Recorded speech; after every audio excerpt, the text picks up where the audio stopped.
Hello, I'm Mr. Dimmish. I will be your child's world history teacher for 2021, 2022. Behind me, all the kids like to look at this, my pictures of my family.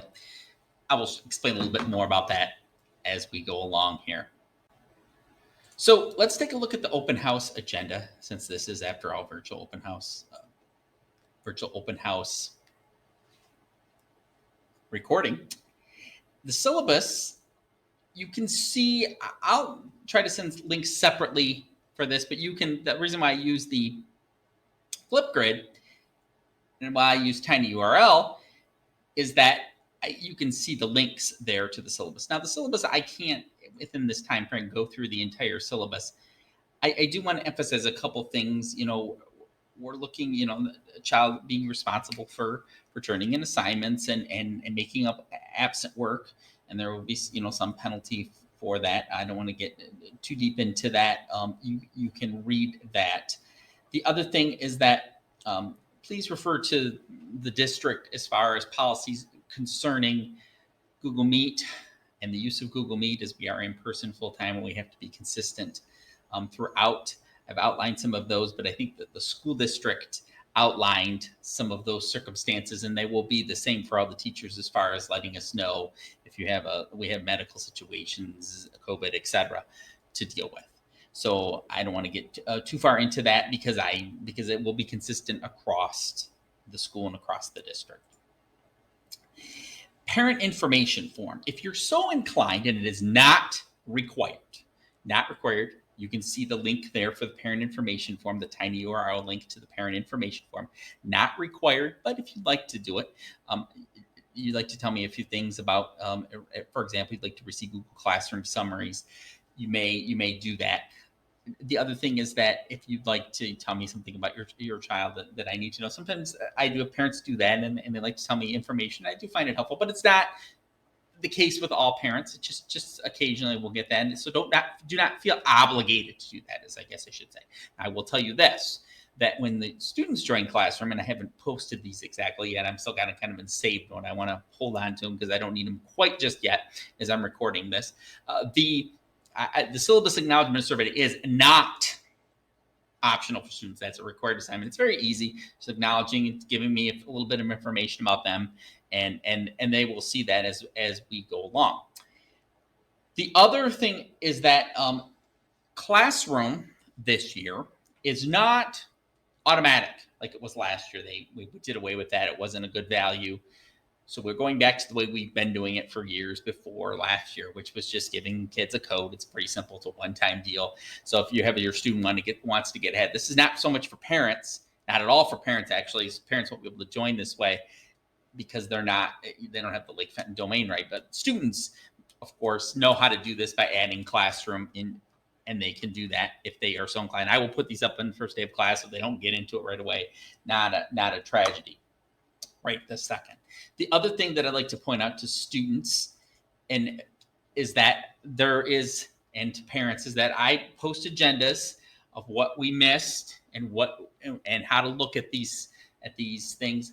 I will, continue to post the agendas. They will be posted in Classroom. They were posted last year, so they can see what they missed if need be. This year, I really want to emphasize.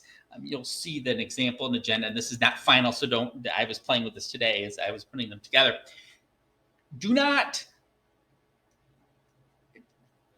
So try to look at these, and if you have questions to clarify with me, try to do so at the right time. So I do respond to emails, but sometimes during class, that could be difficult. So don't expect a snap response during class. I know I do crazy things like teach during classes, as many other teachers do. So how the Mongols, excuse me, I don't want to read the learning targets, but you will see learning targets. And I want to point out a couple things about learning targets. Learning targets, I need to do a better job, and an emphasis this year is tying the learning target to performance criteria.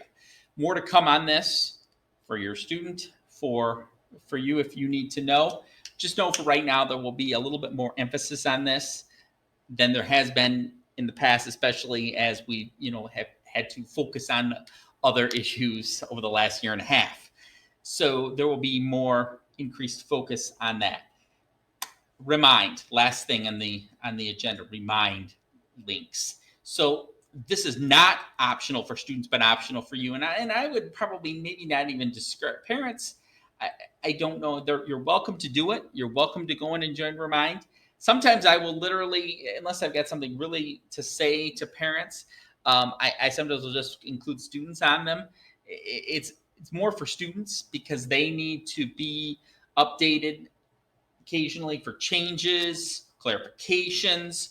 The last year and a half, I've used it a lot. Before that, I still used it, but it wasn't as much. But there's, I don't post every single assignment in there, summarize because that gets too much. We do that daily in class, and they can go to the classroom and see that. If I need to make clarifications or special announcements, I do that. So I ask students to do that. Like, for example, hey, I found out in third hour, fourth hour, we probably need to extend this deadline or something like that. Second hour might want to know that, and I didn't necessarily make that change. So that we push out a remind, and students appreciate that. So it's not that hard to do, especially when I get the complaint, well, we don't want to add the app. That was back in the day when space was a little more limited. You can certainly put the app on, and there's, you go in the App Store and type in Remind, it's there, and then you can type in my code LFWHA 2021, or you can just type 81010 to @LF and then put @LFWHA 2021. Again, I will emphasize this in class as well. A couple things I want to point out just to follow up.